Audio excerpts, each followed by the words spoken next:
1882 он Daniels Копенгаген хот.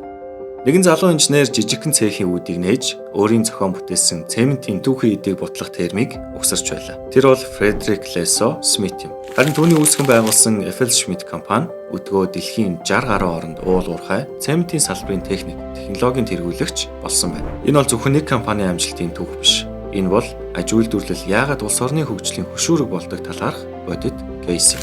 19-р зууны сүүл үе бол Европ даяар хотчлт, төмөр зам, бомбд, үйлдвэрийн бүтээн байгуулалт эрчимжиж, дагаад цементийн эрэлт огцом нэмэгдсэн үе. Энэ үед Смит цементийн үйлдвэрлэлд анх удаа шохон чулуу, шавар зэрэг түүхийн эдийг жигэд нарийн ширхэгтэй болгон унтгалах терм, түүхийн эдийг зохистой харьцаагаар хольж үйлдвэрлэлийн алдаа, хаягдлыг бууруулах боломжтой холцын машин, илүү өөр ашигтай мөн температурыг нь хянах боломжтой иргэдэг зуух бүтээж байжээ.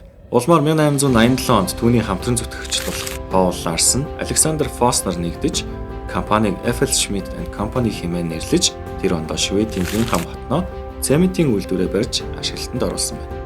Цементийн чанар шинжлэх ухаан технологийн дэвшилттэй уялдан сайжирсаар ирсэн. Харин FLSmidth компани бүтээсэн технологи тасралтгүй хөгжүүлсээр дэлхийн цементийн үйлдвэрлэлийн түүчээ болсон. 1893 онд анхны термийн санаагаа аж үйлдвэрийн инженерчлэлийн түвшинд сайжруулж бүтээмжийг нэмсэн инновацийн шийдэл болох төв мэл буюу хоолойт термийн технологиор цементийн унтгалах технологид шинэ ирмийг бий болгосон. Үүний дараа 1898 онд нүүрсээр ажилдаг иргэдэг зуух буюу rotary kiln-ыг амжилттай зохион бүтээсэн. Энэхүү зуух нь температурыг нарийн хянах боломжийг бүрдүүлж түүхийн эдийг жигэд үр ашигтай шатаадаг болсноор цементийн үйлдвэрлэлийг чанартай, доктортой болгож арцыг ихсгэсэн юм. Ингээд 1900 оноос эхлэн FLSmidth дэвшилтэд тоног төхөөрөмжүүдээ үйлдвэрүүдэд нийлүүлэхээс гадна turnkey solution буюу иж бүрэн үйлдвэр барих цогц шийдэл санал болгож эхэлсэн юм. Өнөөдөр FLSmidth олон улсад 11,000 орчим ажилтнтайгаар доктортой үйл ажиллагаа явуулдаг болжээ. Тэд өдгөө зис, алт, төмөр, никель, фосфат, боксит зэрэг бүхий л хөдрийг бутлах, нунтаглах, баяжуулах, тээвэрлэх, хаягдл боловсруулах тоног төхөөрөмж, програм хангамж нийлүүлэн ажиллаж байна. FLSmidth-ийн түүх бол зөвхөн нэг компанийн амжилтын тухай биш юм.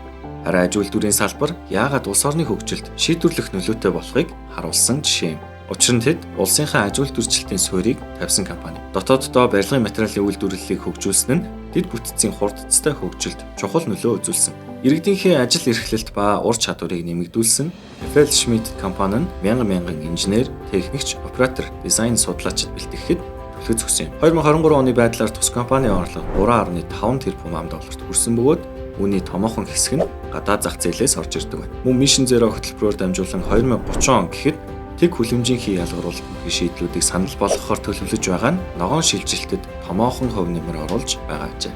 Дэлхийн хөгжиж буй орнуудын дотоодын нийт бүтээгдэхүүний 40-оос илүү хувийг аж үйлдвэрлэл эзэлдэг гэх судалгаа бий. Тэмч учраас бодлого, хууль эрх зүйн орчноороо тус салбараа дэмждэг жишг олон улсад тогтсон байдаг аж. Үр дүнд нь бүтээгдэхүүн экспортлох замаар гадаад валют олж, төлбөрийн тэнцлээ сайжруулан эдийн засгийн өсөлтөө хурцсагдаг. Тус салбартаа түшиглэн зам, цахилгаан, усан хангамж, харилцаа холбоо зэрэг суурьдэд бүтцэн хөгжиж, инновац дагсан сургалт, мэргэжлийн ур чадварын өсөлт бий болж, доктортой ажлын байр, амьдралын таатай орчин бүрддэг ажээ. Монголд ч гэсэн аж үйлдвэрийн салбараа дэмжиж, нүүрснээс хэд хамааралтай экспортын бүтээгдэхүүнийг нэмэн үрдэг шингээсэн эцсийн бүтээгдэхүүнээр өргөжүүлэх, импортыг орлох үйлдвэрлэлийг бий болох боломж бий. Гагцхүү хууль, бодлого, стандартын орчноо үйлдвэрлэлд ээлтэй, ойлгомжтой, уян хатан болгох шаардлагатай.